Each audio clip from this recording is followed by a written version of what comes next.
bad luck to be singing about pirates with us mired in this unnatural fog. Mark my words. Consider them marked.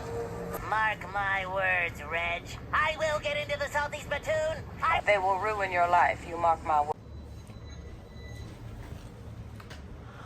Y'all, did you know that the famous saying, "Mark my words," came from the Bible? Yes, it did. And I'm going to unpack it with you. Give me 1 minute. We're going to dive in. All right. First of all, you know I have to give you some history, right? We have to find out why this famous saying, "Mark my words," came from the Bible to begin with. We have to find the context of why it was said there, right? Sure. So we're going to be in 1 Kings in the Old Testament. If you're not familiar with the Bible or the way that the way that it's outlined, the Old Testament is before Christ came to earth, and the New Testament is after Christ came to earth.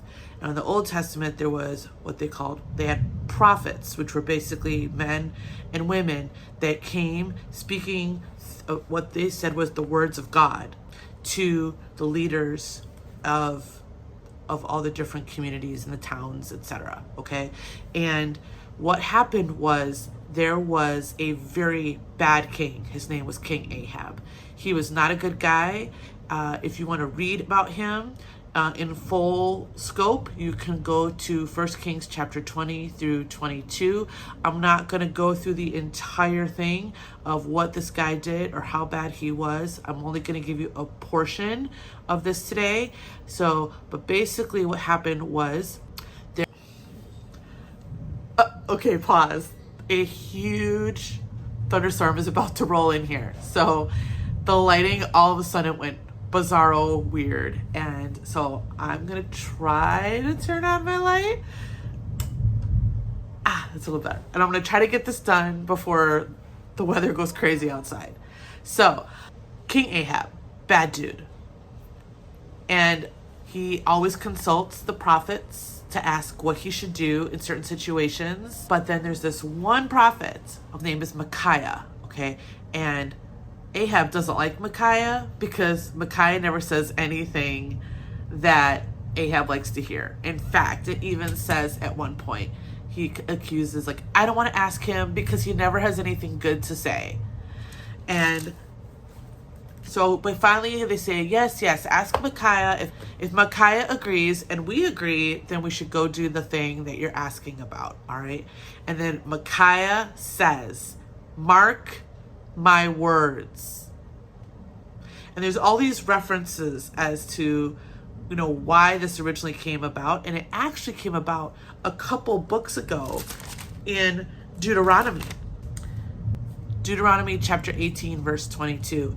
And it's where where they say that if a prophet says that something's going to happen and it doesn't come true, it means that it was not from the Lord. But if a prophet says something and it does come true, that means that the prophet wasn't just making something up for somebody to just like what they had to say. So fast forward to when Micaiah is speaking to King Ahab, him saying, mark my words, is him saying, you can validate what I'm saying and knowing it's from the Lord because of this previous ordinance. And so what ends up happening is everything that Micaiah says comes true. Every single word of it.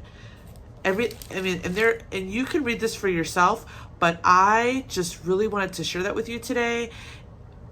It struck me. There's so much that struck me in these chapters, and maybe I'll make a follow-up video about the other things I learned. But as soon as I read Mark My Words, I thought of all those movie clips, all those television shows that say, mark my words, that its origins was actually in the Bible.